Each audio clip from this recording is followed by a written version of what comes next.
The Lord be with you. And also with you. A reading from the Holy Gospel according to John. Glory to you, O Lord. Since the Passover of the Jews was near, Jesus went up to Jerusalem.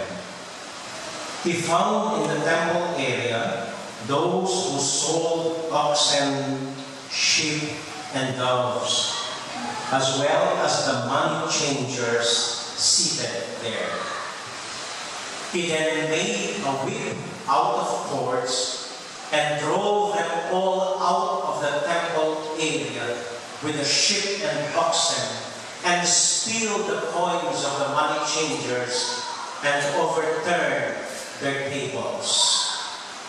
And to those who sold doves, he said, "Take this out of here and stop making my Father's house a marketplace." These disciples recalled the words of Scripture, "Zeal for your house will consume me." At this the Jews answered and said to him, "What sign can you show us for doing this?" Jesus answered and said to them, "Destroy this temple, and in 3 days I will raise it up."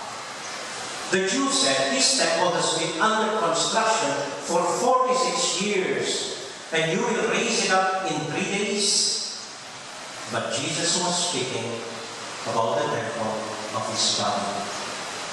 Therefore, when he was raised from the dead, his disciples remembered that he had said these, and they came to believe the Scripture and the word Jesus had spoken.